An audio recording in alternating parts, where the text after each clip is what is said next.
I had to do the same thing this week, Allison. Don't feel bad. There was 500,000 people calling me old because my name is Politics Girl. And they just think that the misogyny couldn't take it. She's not a girl. She's a granny. And I thought, oh, Lord, let's pull it together here, boys.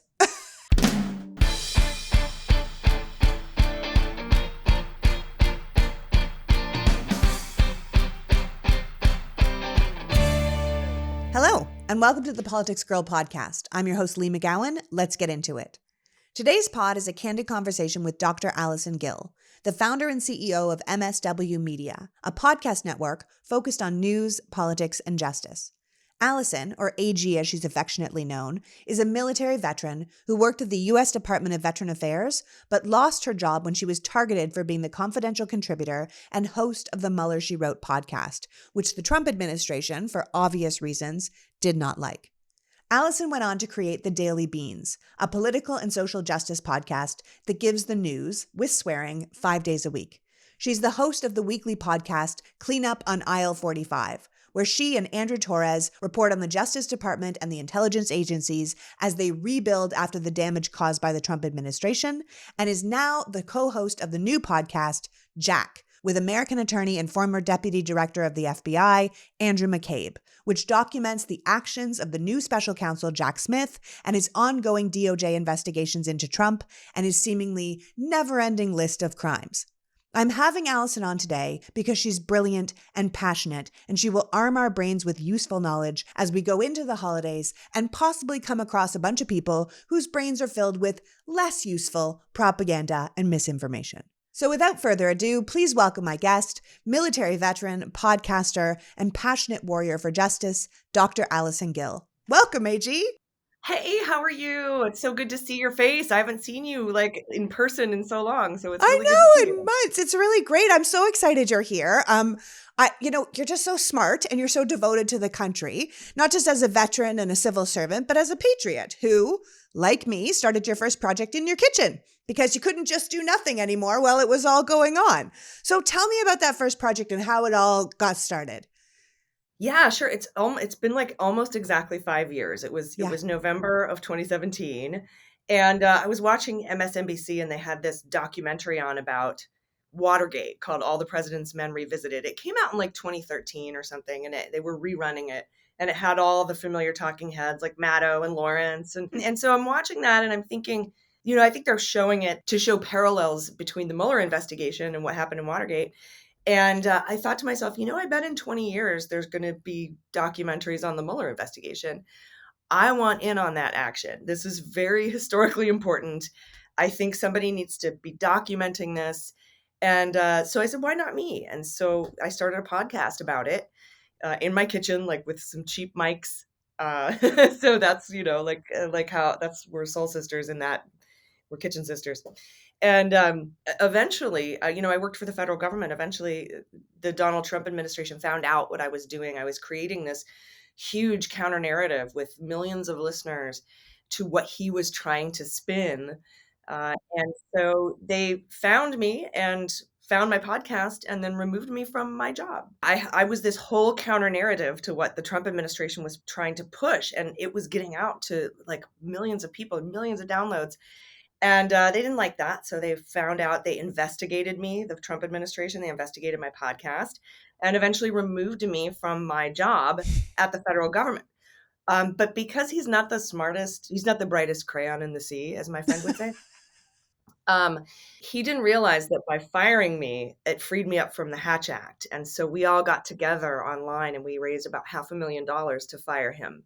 And that's what we did in 2020. And it took a lot of work and a lot of persistence, but it happened. And I'm forever thankful to everyone, folks like you, people in the trenches trying to get this done, because that was the goal, wasn't it? Was to restore our democracy to something more reasonable. And now we have this incredible President Biden who's just done a million gazillion things in the first 2 years of his administration. I know, and he gets like so little credit for it. It's just so interesting, but it's funny that, I mean, we all know that what the Republicans do is like this constant projection of what they're doing onto other people. So this idea that like they're seeking you out and basically having spies looking into you and then getting you fired. I mean, that's a witch hunt, babe.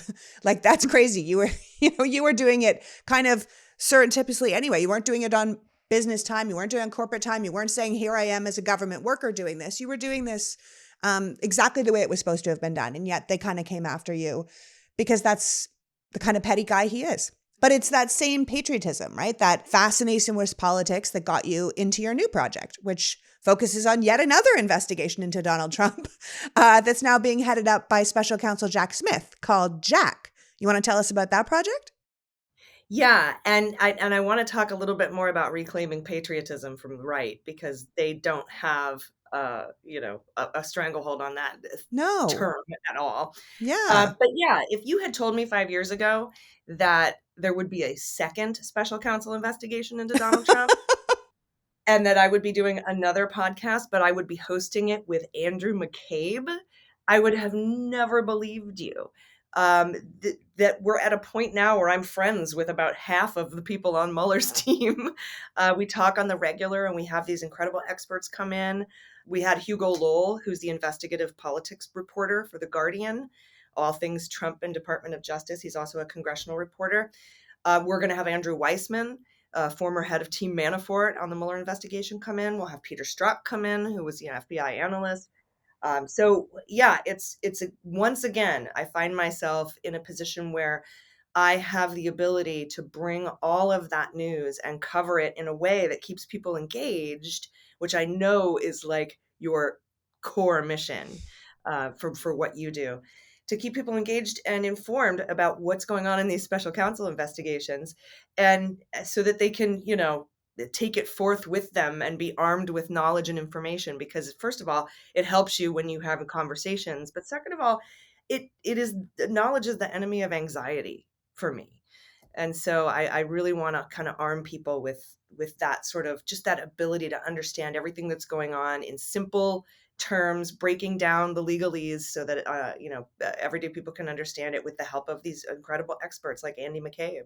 Yeah, I think it's also kind of bananas. I think we have forgotten because we have been so inundated with just, crisis after crisis after scandal after crisis that you forget that none of this is normal. The fact that you're doing your second full podcast on a special counsel investigation into a president, you go like, have we lost our collective minds here? Like, it is bananas what's happening.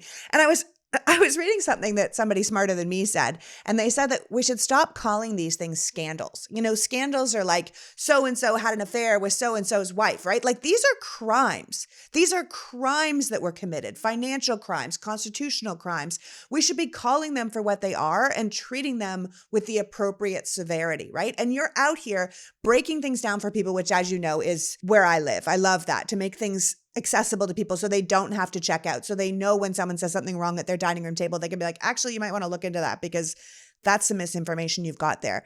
But it just feels like beyond scandal, right? That we're at this point now, second special counsel investigation, but also like the GOP 2024 frontrunner just had dinner with two Nazis, right? And continues to support insurrectionists and sow distrust in our election system. It is more than a scandal that Trump's company was just found guilty of like 17 counts of fraud, and that he recently declared that he wants to terminate the Constitution. And his entire party is kind of quiet about it, with him being the front runner for president in 2024 for the Republican Party. This is kind of big deal stuff, and I think we need to start acting like it. Yeah, absolutely. and to make it like, there was an investigation called Operation Midterm Exam, and that was when they were looking into Hillary Clinton and whether or not she had any classified information on her computer, her server. They found that she had nothing in there that had classification markings, but upon review, I think they found 3 emails that could rise to a level of being classified. And they said that that was reckless behavior. And they broke their own protocol by coming out 11 days before an election to announce that they wanted to check some duplicate emails on Anthony Weiner's laptop. And she was cleared of all wrongdoing, and rightfully so. But now we've got 18 U.S. Code 371, 2071, 1519, 1512 C2, 793. His Truth Social is under criminal investigation. His PAC is under criminal investigation. His organization is now under criminal investigation at the Manhattan DA's office. He's under investigation for the attack on the Capitol, for seditious conspiracy, possibly, for the stolen classified documents. But her emails, It's just the amount of it, it's treasonous. Now I know there's legal definitions of treason, Yeah, and which we don't have unless we're at war with the thing. So the seditious conspiracy is the closest we can get to it. Yeah, yeah, that's what it feels like. Like I how, like know. I think we need to Is there redesign. a better word for it? Yeah. Is there a better word for it than treason? I don't think so. Yeah, we might need to redefine that. Yeah, obstructing an official proceeding sounds so banal, but it's he's a traitor to the United States of America, as are his followers, and to say it's a scandal, like it feels pearl clutchy to me. Yeah. Yeah, I'm with you on that 100%. I mean, the public search of Mar-a-Lago and the retrieval of these stolen documents, that happened right after the January 6th committee had laid out their case against him for leading a failed coup and an insurrection. But this documents case, I don't know, just like the election tampering case in Georgia, it's always seemed simpler and more straightforward to prove than, say, Trump's responsibility in the insurrection or his attempt to stay in power against the will of the voters, which is, while true, it comes down to what can be proved beyond a shadow of a doubt in the court of law. Because the last thing we need is Trump walking around and saying, "See, it was a witch hunt. I'm cleared on all if we take him to court, we have to be damn sure and ready we're going to win, right?" And so, but this idea of like, you took this, we see it, where is the rest of it, and what did you do with it? That feels far more cut and dry. Yeah, it is. And I asked Andrew McCabe about this on the last episode of Jack, because it seemed like the most open and shut, almost fully baked investigation of all of them. I mean, Fani Willis is pretty far along In with Georgia, yeah. her investigation in Georgia, but that's not federal. And federal, Department of Justice criminal investigations, the documents case, I think, is probably the most cut and dry. And even if you can't prove espionage, or if he declassified the documents, or When he declassified them in his mind, like yes, mega mind, it was like, declassified. yeah, even with all of that, the fact remains that they subpoenaed documents. They handed some over. They didn't hand them all over. They had evidence that they didn't hand them all over. They went in and searched and found fruits of that crime. That is right there, plain and simple, obstruction of justice. Simple, straightforward. It could have been some pajamas. You lied to the government. We subpoenaed you for them. You lied to the government, and then we found them. So that right there, open and shut in my eyes. And Andrew sees it that way too. Andrew said, I don't see how he can't be indicted for that at this point. Well, and also they're finding more stolen documents like every day, right? They just found more stashed in some storage unit in Florida, right? It feels to me like the DOJ at this point know what they're looking for. You know what I mean? Like, it gives me the sense that they're like, wait, we have X, Y, and Z, but where the heck is A and B, And they're saying, have you given us everything? And they're like, yep, we've given you everything. They're like, we're still missing these two things. We're just going to poke around here a little because they're still finding stuff, right? And if they know that they have them, or if they know that they're missing, it's kind of like, how did they get there and what comes next? Yeah, and there was a contempt hearing today. Apparently, they're not going to hold the Trump office of Trump in contempt. I think that the Judge Beryl Howell said, you guys need to sort this out yourselves. Get a search warrant, or get off the pot, basically. Because the DOJ had insisted that Donald have more documents. And the DOJ generally doesn't insist unless they have evidence. So now I'm waiting to see if the other shoe is going to drop and we get a search warrant on a different property, or how the DOJ is going to resolve this matter, knowing that there are still documents out there, seemingly having proof of it, and Trump still saying, because basically Donald was saying, we handed it all over, and the DOJ goes, great, sign a letter. No.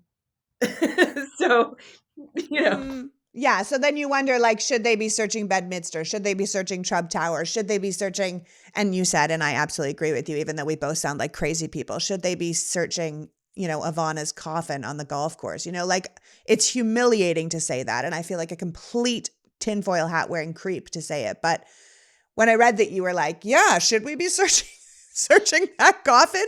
It does seem a bit weird. Like, I don't think it was just the taxes he needed to turn his golf course into a cemetery that made that coffin so heavy. But I know I sound crazy saying it, but should they be searching all places? Question mark. It does sound crazy, but you know what would resolve it? If you just took a peek. Then we would know. We would know So for macabre. sure. And then I could Who be are like, we, oh, America? all right, I was crazy. I've been wrong before. It's totally fine. But yeah, it's bizarre. We are in bizarro world that there is not one single lawyer on Trump's team that is willing to sign an attestation that everything has been handed over, because they don't know. They don't know, and they can't trust that if Trump says it's true, that it's true.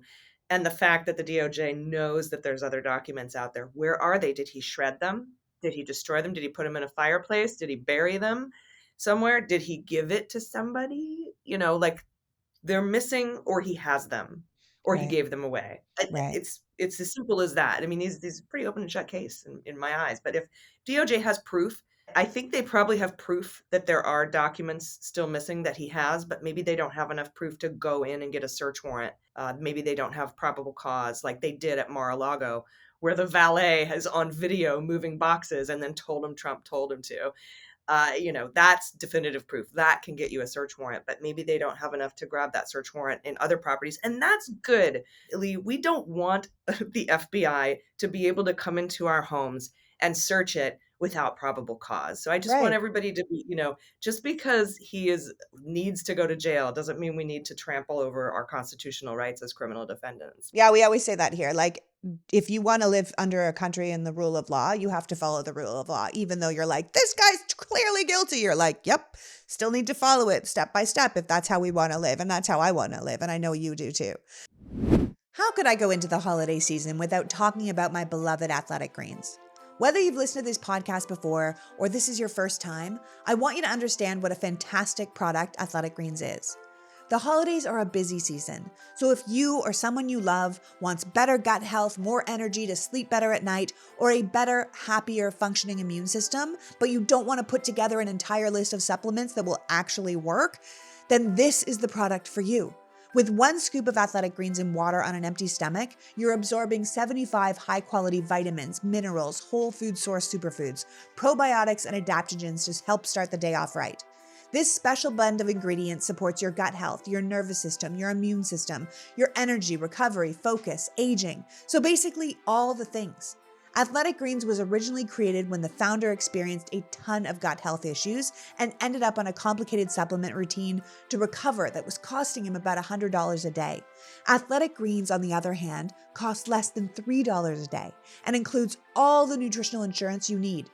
AG1 is a small micro habit with big benefits, and I can't recommend it enough. Now is the time to reclaim your health and arm your immune system with convenient daily nutrition. It's just 1 scoop in a cup of water every day. To make it easy, Athletic Greens is going to give you 1 free year of immune-supporting vitamin D and 5 free travel packs with your first purchase. All you have to do is visit athleticgreens.com/politicsgirl. Again, that's athleticgreens.com/politicsgirl to take ownership over your health and pick up the ultimate in daily nutritional insurance. Trust me, the happiest of holidays are healthy ones. Now, my next sponsor, Nutrafol, is someone I was really looking forward to working with because I know that hair growth and thickness are a major problem for a lot of people. It's something that makes people feel uncomfortable, less secure, and generally unhappy. I was lucky to be blessed with more than my fair share of hair, but my mom was a totally different story. She was always self-conscious about her thinning hair, and I wish I'd known about this product back then so I could have given it to her. Do you know that 30 million women are impacted by weakened or thinning hair? And if you're one of them, know you're not alone. It's more than common, it's normal. It's just not something people openly talk about, so I'm talking about it. Nutrafol is the #1 dermatologist-recommended hair growth supplement, clinically shown to improve your hair growth, thickness, and visible scalp coverage. Nutrafol supports healthy hair growth from within by targeting the 5 root causes of thinning: stress, hormones, environment, nutrition, and metabolism. Nutrafol has been designed in 3 unique formulas to support women throughout all stages of life, including postpartum and menopause. Each formula is physician formulated using natural, drug-free, medical-grade ingredients so you get the most reliable results. In fact, in a clinical study, 86% of women reported improved hair growth after 6 months. So you can grow thicker, healthier hair and support our show by going to Nutrafol.com and entering the promo code PoliticsGirl to save $15 off your first month subscription. This is the best offer anywhere, and it's only available to U.S. customers for a limited time. Nutrafol also offers free shipping on every order. That's $15 off at Nutrafol.com, spelled Nutrafol.com, promo code PoliticsGirl. Now, completely changing directions from our ex-president, we were going to talk about Raphael Warnock and how we beat Herschel Walker in the Senate runoff in Georgia. And we both know that Democrats, or more specifically pro-democratic forces, really needed this win. I mean, the map for 2024 is a tough one for Democrats, and you can get so much more done with an actual Senate majority rather than just a majority in name only. And that's what we were going to talk about. But now I have to talk to you about flippin' Kristen Sinema and how she's decided to leave the Democratic Party and be an independent, which kind of takes us back to 50-50 again. She is saying she's going to caucus with the Democrats. And I imagine she's making the calculation that A, if you have to choose between one of the two senators that could go either way, choose me, is what she's saying. If you're going to pay one of us off, choose me. I'm independent. And secondly, I think she's making a calculated decision on her primary, that if she knows she's going to be primaried in Arizona and she will not win the primary, best that she put herself in a position where she's the independent, and then the Democrats are either scared to run against her because the Republican might win, or the Republicans might all rally around her. What do you think about that?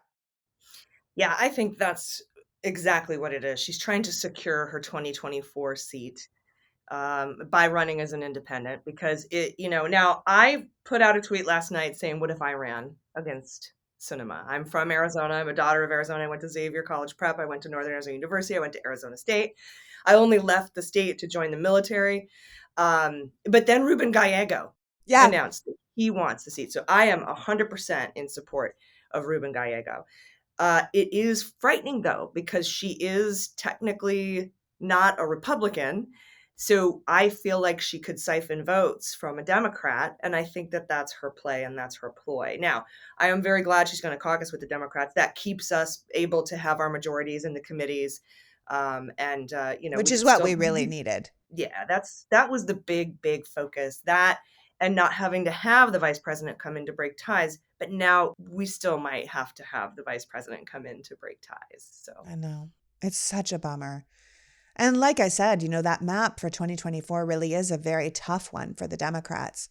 So I think we need to, you and I are both messengers. We're both out here talking about this every day. I just think we need to make sure that we spend the next 2 years laying out the stakes so that people truly understand what it is that they're actually deciding between, rather than, well, I've always been a Republican, I could never vote for a Democrat. Well, you've also always been in a democracy, and that could change if you continue to vote for these people, right? I think we need to be really specific about what people are voting for. And I think we've got 2 straight years to do that. And I don't think that the Senate is unwinnable for Democrats. Just because we haven't won, 10 of these seats that have come up, a Democrat hasn't won since 2012. But that doesn't mean it's impossible. I just don't believe that means it's impossible. It just means we have to get really smart and rebrand really hard, right? I mean, look at the Respect for Marriage Act that was just adopted in the House after passing in the Senate. It's an act that formally grants protections to same-sex and interracial couples into federal law. But only 12 Republican senators voted for it in the Senate, and only 39 Republican congresspeople voted for it in the House. So this is no longer about like tax rates and small government versus big government. It's the difference between how people feel about human rights and how people feel about autonomy, and quite frankly, how people feel about freedom. The Republicans always talk about freedom, but it's not free if you can't decide who you want to marry, and that's what they are against, right? So I think we need to keep hammering that home for the next couple of years. I think we could change hearts and minds. I don't think it's a done deal. What do you think? No, I concur 100%. And I'm hoping with all of this circular firing squad in the House of Representatives right now, the Republicans are in disarray. Let's not forget that. They can't even get they don't know who their speaker is going to be. It's going to be a very tough road. We were all unanimous. We backed all of our candidates for our elections for leadership. Bam, bam, bam. Democrats in array. But I'm hoping that the antics that come out of the House, they want to impeach Biden. They want to do a whole investigation on Hunter Biden's laptop and the Twitter files and all this made up, drummed up stuff. Here's the thing that drives me a little bit batty. They were embarrassed in the Benghazi results, embarrassed by the Durham investigation results, embarrassed. There's a 4-year-old Hunter Biden investigation that has gotten them nothing. They were maybe looking at gun charges, and they haven't even dropped those yet. They didn't get anything on the emails. They didn't get anything on any of these investigations, that they claim to go through. Embarrassed time after time after time. And we on our side, after subpoenas and all this amazing work by the Justice Department, are still like, it's never going to happen.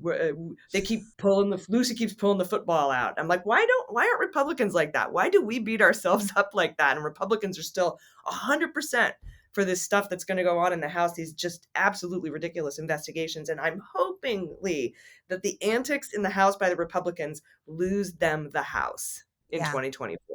Yeah. I'm hoping the same thing. I think it's going to ultimately irritate people to no end if they hold a whole bunch of mock trials and do nothing for the people the entire time. I understand it's red meat for their base. But I think it'll irritate people to no end, especially independents and the people you need to win these elections that say this is too much chaos. I mean, you were just talking about it. We're ultimately looking at a divided Congress, right? Starting in 2023 with the Republicans in charge of the House and the Democrats, thanks to Sinema, sort of in charge of the Senate. But let's go back to what you said about this slim majority that the Republicans have in the House and who you think will be leading them, because I'm actually not entirely sure that Kevin McCarthy has it in the bag, right? Like, even if it is him, with that slim a majority, getting 218 of them to agree on anything is going to be incredibly difficult. I've said, like, herding this particular group of cats is going to be impossible, even for a tremendous leader like someone like Nancy Pelosi. Kevin McCarthy is not that leader, and there's already so many people looking to challenge him, So how do you think that's all going to play out? Well, it's incredible, right? The Democratic Party is such a diverse party. We have so many incredible, from like just a spectrum of folks, from a super progressive to more moderate. And Nancy Pelosi had them all. She was an impeccable Speaker of the House. Now, if the Republicans are smart, I can't believe I just said that. They will take the lesson from what the Tea Party did to them, because it when they were divided like that, it didn't help. And what's weird is they have a much smaller, spectrum in their party. They are not a very diverse party. And the fact that they can't get everybody on the same page is hilarious to me. Yeah. But they have this fascist wing of the party that wants to, like, truly fascist wing, and how they're going to rein that in, I have no idea. But I have my popcorn stocked up in my closet, and I am just going to see what happens between these folks. I don't think that they have a definitive winner for Speaker of the House. I don't think they're going to be able to agree on anything. There's not going to be any consensus. Even if McCarthy wins, Marjorie Taylor Greene is going to be pulling the strings. And that's frightening, but it's also going to be very bad for the Republicans, because it is clear what happened in this past midterm election. The American people are sick of the election denialism, the absolute extreme right-winging exercises that are going on. The only Trumpian candidate that won was J.D. Vance. We sent a clear message, and they aren't picking it up. They're not reading the room. Yeah, no, they're not. I mean, the Freedom Caucus is already talking about challenging McCarthy with someone like Andy Biggs. The Democrats are talking about which Republican they might get behind, like someone who isn't MAGA, who isn't an extremist, who could potentially, they could vote for over Kevin and use the Democratic minority to push someone over the top. I've heard people float ideas of Liz Cheney being the House Speaker, which makes me kind of cringy. I've heard the rumor that Republican Congressman Fred Upton, who is one of the very few Republican House members who voted to impeach Trump and lived to tell the tale, has been talking to the Democrats to get their votes to become Speaker. So I think the whole thing is going to be very interesting to watch. And let me ask you this, after doing the Mueller report and doing Jack, I also feel like it's possible that we start to see a lot of these criminal repercussions coming out of the DOJ, in the new year. And there's a number of sitting Republican Congress members who I think might get caught up in that. I mean, is it wishful thinking on my part to think that the Republicans might not even necessarily hold the House for the next 2 years if they lose a couple members to, jail? It's feasible. It's really tough to go after a congressperson because Ugh, of something called the speech or debate clause, which is ridiculous. But gross. the Tell me DOJ has about what made is clear that, the public speech and debate clause? What is that? it's a constitutional provision that says if you're doing your business on the floor of Congress as a congressperson, you cannot be sued, arrested, part of a criminal investigation, subject to criminal inquiry, subject to congressional inquiry, or any other judicial inquiry. Now, the DOJ has made clear in a lot of filings that, for example, Mo Brooks, who spoke on the stage of the Ellipse the day of the Capitol attack, they said, no, we're sorry. First of all, that was campaigning, so we can't represent you. But even if we don't call that campaigning, overthrowing the government cannot be part of your job in the government. It can't be considered part of it. So the DOJ has put forward this idea. And I also think that the appointment of special counsel, when Merrick Garland made his remarks, when he appointed Jack Smith, he said, well, we have now, Donald Trump has announced that he is running for president. It would be inappropriate for the person who appointed me, his opponent in that race, to oversee an investigation into him because, ethics. Um, so he's basically recusing by appointing a special counsel, but special counsel also could have been appointed because maybe they were running up against having to investigate members of Congress.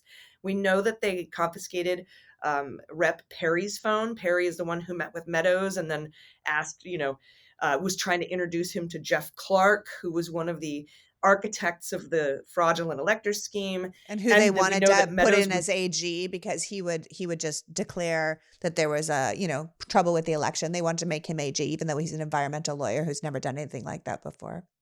Yeah, we'll call you when there's an oil spill is one of the best lines in testimony that I've ever seen.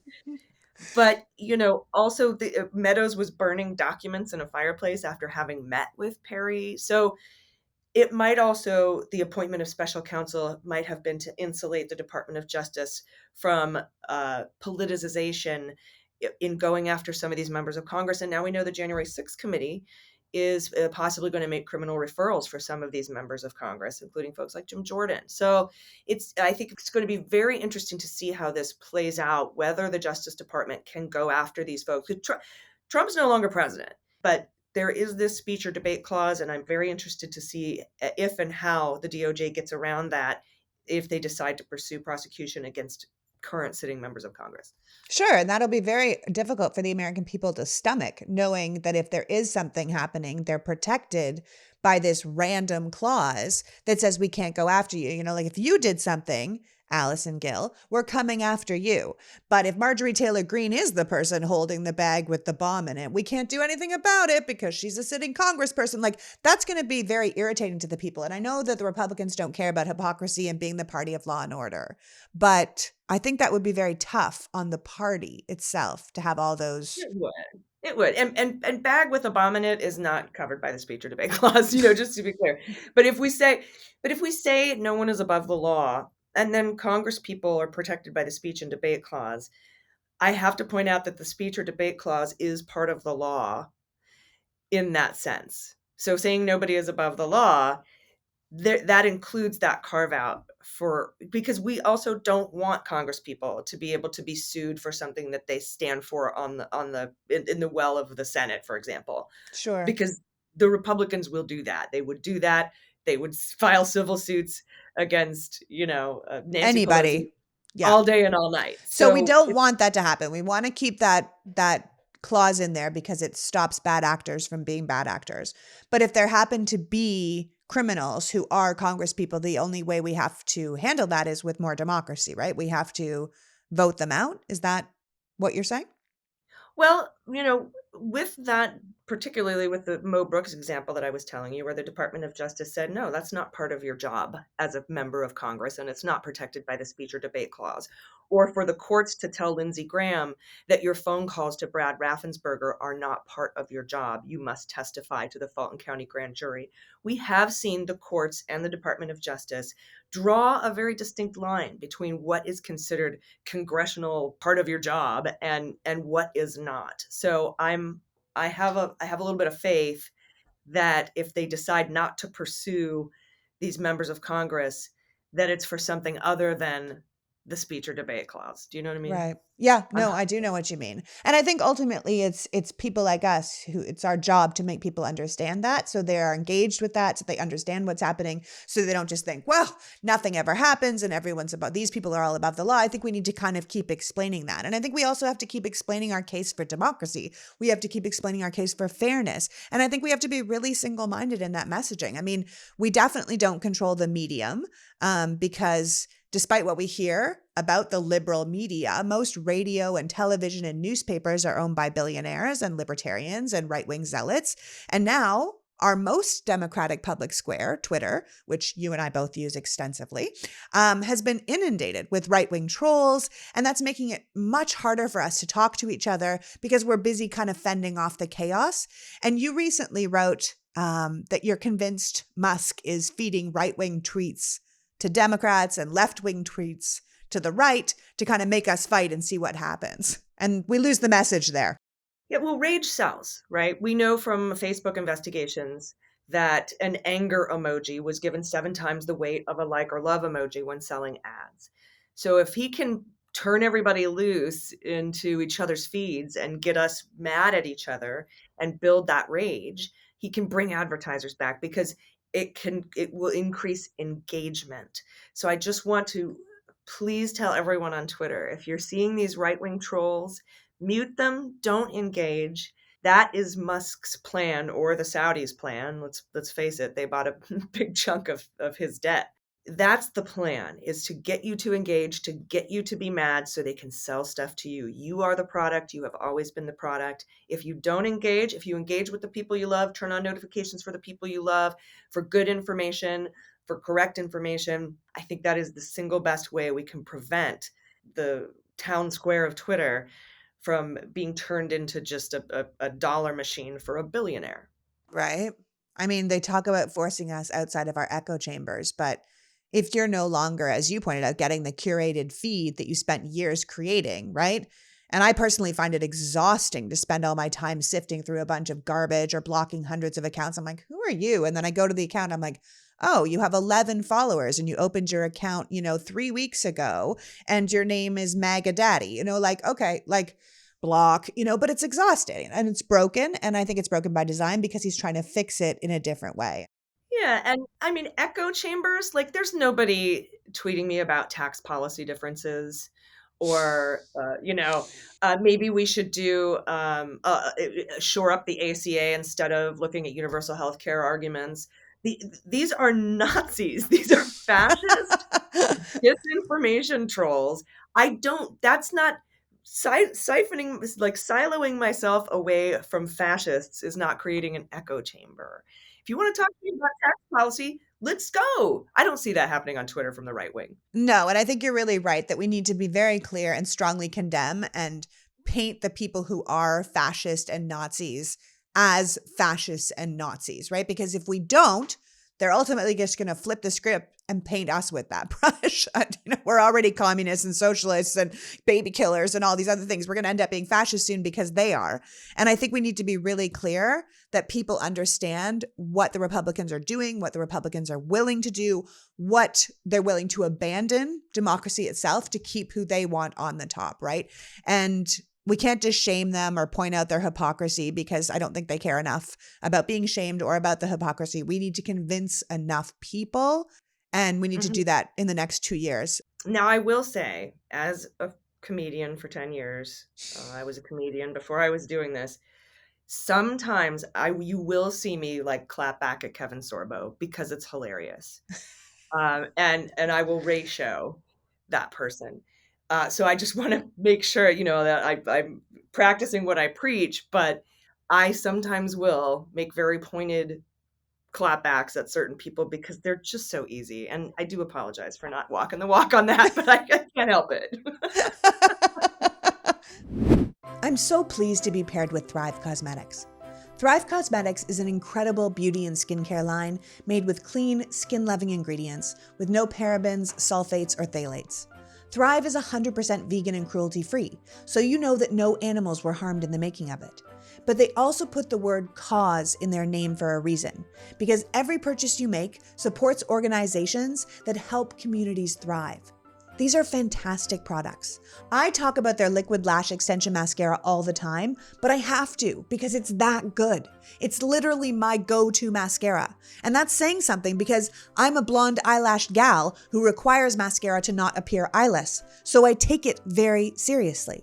The liquid lash extension mascara mimics the look of lash extensions without damaging your lashes. It supports longer, stronger, healthier lashes over time and cleans like a dream. No clumping, no smudging, no flaking, no raccoon eyes, and you don't need soap, let alone makeup remover to get it off.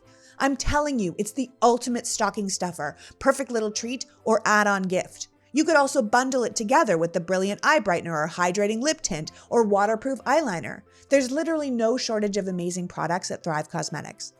And with their bigger than beauty mission, for every product purchased, Thrive donates to one of their over 300 giving partners across the country. So celebrate the season of giving and try Thrive Cosmetics today. Right now, you can get up to 45% off their best-selling products when you purchase select gift holiday sets by visiting thrivecosmetics.com/politicsgirl. That's Thrive Cosmetics, spelled CAUSEMETICS.com/politicsgirl to start shopping for holiday sets. I'm telling you, this is a great company. These are fantastic products. Buy it for yourself or for someone on your list and know that you're helping out other people in the process. I mean, isn't that the spirit of the season after all? Finally, just like last week, how could I possibly lead into the holidays without talking about a gift website? Have you left your shopping to the last minute? Do you not know what to get? Do you want to give a present to someone that says, I thought of you, specifically of you? Then you want to be shopping at Uncommon Goods. Everyone in my family is getting something from Uncommon Goods, and that's not because they give me a discount, because they don't. It's because their website is amazing. Uncommon Goods has incredible original gifts that you can search by recipient, by age, by relationship, or just type in things you know the person likes, like crystals or gardening. Uncommon Goods has unique, creative gifts, often handmade by independent artists and craftsmen right here in the USA. One year, we got the most amazing puzzle of our own neighborhood and house. One year, I gave my in-laws a personalized tray with their name on it. I can't tell you what I bought this year without giving it away, but I'll definitely let you know how it went over at the end of the holidays. I'm telling you, you can get lost down a rabbit hole at Uncommon Goods because there's so many cool gifts. And if you don't have the time to send anything, Uncommon Goods has something called Uncommon Experiences, which includes everything from tarot card readings to mixology classes. And in the spirit of the season, with every purchase you make at Uncommon Goods, they give $1 to a nonprofit of your choice. So far, they've already donated more than $2.5 million. So go to uncommongoods.com/politicsgirl to get 15% off your next gift. That's uncommongoods.com/politicsgirl for 15% off. Don't miss out on this incredible website. And don't miss out on people thinking you're incredible for getting such a thoughtful gift. Uncommon Goods. As they say, we're all out of the ordinary. I mean, ultimately, it's about messaging. I would love to talk about Democratic Republican messaging, right? I mean, you were pointing out earlier, that reasonable people like us are still out here constantly pushing back on these claims about Hunter Biden 4 years later. And there's literally thousands of actual scandals that are on the Republican side that no one's talking about. And you wrote recently on Twitter, what's not on Hunter Biden's laptop? Stolen classified documents, right? Like, we need to be really serious about what's going on, and we need to keep hitting that message. Of course, there were plenty of right-wing trolls who replied, "Are you sure?" I'm like, yes. I am pretty sure. Show me, homie. Like, bring it. Bring your evidence. But, But again, that's that engagement. That's what Elon is trying to throw us into, are just arguments with absolute brick walls that aren't going to go anywhere, that are going to create the illusion of interactions on Twitter so that he can sell ads. We can bring his advertisers back in. That's it. Don't give him the money. I'm going to work really hard to do this myself. It's very hard. They come right at your emotions. They drag you down to their level. It's very difficult. And I am very guilty of this, and I'm doing my best to stop because I know that it's just feeding Elon Musk's goal. That's what he wants. He wants to see us fight. And I don't want Yeah. to give them satisfaction. Yeah, I can see that. I mean, ultimately, you were pushed out of your job for talking about just the facts around the Mueller report, right? Like, they just want the facts to go away and the fight and the drama to continue. And then ultimately, when you were pushed out of your job, you ended up with a bigger megaphone, which I think is amazing. How do you think we start making inroads into convincing people that they're Messiah, in this case, Trump, but it could be anyone because they could replace Trump and that the MAGA machine would still be there at this point? But how do you think we I don't know, make inroads into this world where the person that they love, it really is this epic criminal con man? Do you think that ultimately it will be because of something like what Jack Smith does? Or do you think, because I think it's going to be criminal repercussions that eventually sort of slow this roll? Well, it's also going to be Fox News. Rupert Murdoch is now full anti-Trump, pro Yeah. DeSantis. Yes, but What, what- it's the same movement. It's the yeah, same and sort of proto-fascist movement, no matter who's at the top. so to make inroads into the folks who might leave Trump to support DeSantis, Right. I think the number one thing we could do, and I talked about this during the election cycle too, is we start with our families and our friends. Yeah. If there's anybody that you know personally that is a Trump slash DeSantis, MAGA, whatever supporter, just talk to them. And I think the place to start, at least as women, but I mean anyone can start at this point, is to talk about bodily autonomy and talk about our freedoms. When I had a discussion with a relative who was a Trump supporter, I said, please, you have to understand, I'm no longer a full citizen of this country because of that ideology. I Yeah. can't make my own decisions over my own body. Please, just please, could you do this for me, just for me, and if nothing else, and we can debate tax policy later. Like we can talk about small government later. By the way, they're not about small government on the right side. No, once you're banning books and telling teachers what to say and changing students and saying don't say gay, that's not small government. That is big, big autocratic government. And I think ultimately somebody said to me recently, because I talk about bodily autonomy all the time too, and I think it makes a difference to people. I think it means something. But somebody said we actually shouldn't even be calling it bodily autonomy because it sounds too cerebral. We should be saying government mandated pregnancy because everyone hates a government mandate and everyone hates being forced to do anything. And it goes back to freedom. You know, you were saying we need to reclaim patriotism, right? I think we also need to reclaim freedom. You know, the Democrats really are the party of marry who you love, be who you want to be, have autonomy over your own body. And we're the party of freedom, right? Like you're not free if you're afraid you go to a restaurant or a movie theater or somewhere and you'll get shot. You're not free if you're scared every day your kids go to school, they might end up dead. That's not freedom. And I think we need to push that really hard. I agree 100%. I actually was thinking about your video where you covered that. Like that is not freedom. I was thinking about something a friend of mine posted about Texas, where you can't buy liquor on Sunday in, in Texas, and then we could buy it here a Sunday at Walmart in California. Like, don't tell me about your freedoms. You can't get access to Medicare and Medicaid. You don't have medicinal marijuana. Your governor took that Medicaid expansion off the table for you. It doesn't exist in your state. Your minimum wage is awful. Like, how are you free? I just don't understand that. We do need to talk about that more. And I loved that video you put out about it. Yeah, no, I just think it's really interesting because I think that the Republicans have dined out on so long for being the party of life and the party of freedom. And I think we could hit back on that really hard. And I think our message is better, quite frankly.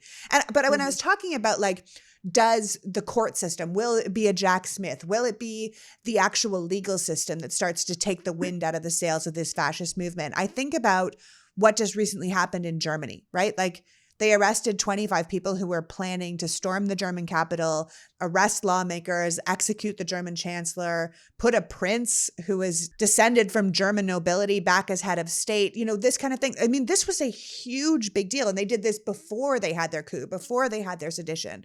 Same thing in Peru. I think they just had a thing in Peru where they were trying to have an uprising and take over the government. And they arrested those people and shut that down too. And maybe we could learn a little something from the Germans or even the Peruvians about how to handle seditionists other than allowing them to remain in Congress and make our laws and fundraise off their crimes. Yeah. And I agree with you in that the way that I see it is legal accountability has to happen. But as Maddow said recently after she did her podcast Ultra, there is no single silver bullet. There's Right. no single silver bullet. We can't rely, no one person will save us. If we thought only one person could save us, that's a dictatorship. That's what Trump ran on. And I am the one who can fix it. I am the one. She says there's no silver bullet. It takes the courts. It takes us electing Raphael Warnock to put more judges on the bench. It takes us voting. It takes the DOJ criminal accountability. It takes civil suit accountability, like New York Attorney General Tish James, who's about to just completely shut down the Trump organization after it was found guilty on 17 counts. It's all cylinders firing in a democracy. Right. What the thing that saved us, there was not one single thing that saved us on January 6th. It was a combination of 20 different things and institutions. And our brave friends in the Metropolitan Police Department and Capitol Police, our National Guard that eventually got there, our the Congress itself being willing to go back in and finish the count, the people of the United States not taking it sitting down, the Department of Justice arresting so far almost 1,000 people. It's the courts, 63 election lawsuit losses on the side of the right wing. The lawyers that helped argue those, folks like Mark Elias. The democracy has to be firing on all cylinders. And if we don't vote, we take a huge chunk. We take democracy out at the knees by not showing up at the polls. So we're a big part of it too. Yeah, we really are. And I think that's a good thing to remember. There will be no one single bullet. And having started your podcast career with the Mueller report, I mean, I think a lot of people put a lot of stock into Mueller. It's Mueller time. Mueller's going to save us. He's going to save us. White knight here. And I think we have to realize that we live in a democracy. It's a country by the people, for the people, and it's the people and all the elements of this country that have to rise up together to defeat that which will come against us, which I think is what Lincoln was talking about. If we're defeated, it will not be from the outside, it will be from the inside, you know? And I think if we're going to succeed, it will also be from the inside. You know, I think that that's a great thing for us all to remember. We'll just have to wait and see from your podcast to find out what happens legally, but I want to thank you so much for joining me today, AG. I mean, you are a true patriot, and you are right at the front lines of the information warfare war that we're still in. But you believe that truth still matters, and understanding is the first step to change. And I couldn't agree with you anymore. I hope you'll come back and join us again in the future, and we can chit-chat about stuff and do a little roundup of where we are. But until then, I hope people will listen to the Daily Beans and Jack and keep informed so that they can keep their people informed. Thanks, AG. Thank you so much. And thank you for the work that you do. It's truly, truly incredible. It's so very important. And like I said a million times during the Mueller investigation, we are the Muellers we've been waiting for. We are the Jack Smiths we've been waiting for. These are not single savior people. And I appreciate all that you do every day. I know you work so hard at it, and it's because you love America and you love democracy. So thank you. Thank you. Mwah! Happy holidays. So that was Dr. Allison Gill, American patriot and the smartest of smarty pants, reminding us to reclaim our patriotism from those who have stolen it from us. And while the Democrats might be an incredibly diverse party, we really are the party of freedom and democracy, and it's about time we owned it and owned it at full volume. As we go into this new year, with new investigations and a new Congress, we need to remember there is no one silver bullet to fix what's broken. We need to attack what ails us from all sides on all cylinders. We are our own cavalry, and it's up to us to save ourselves. I want to thank Allison for joining us today, and you for caring enough about democracy to be here. Now go out and make the world a better place. Until next week, PG out. The Politics Girl podcast is written and performed by me, Lee McGowan, in partnership with the Midas Media Network, and produced and edited by Happy Warrior Entertainment. All rights reserved.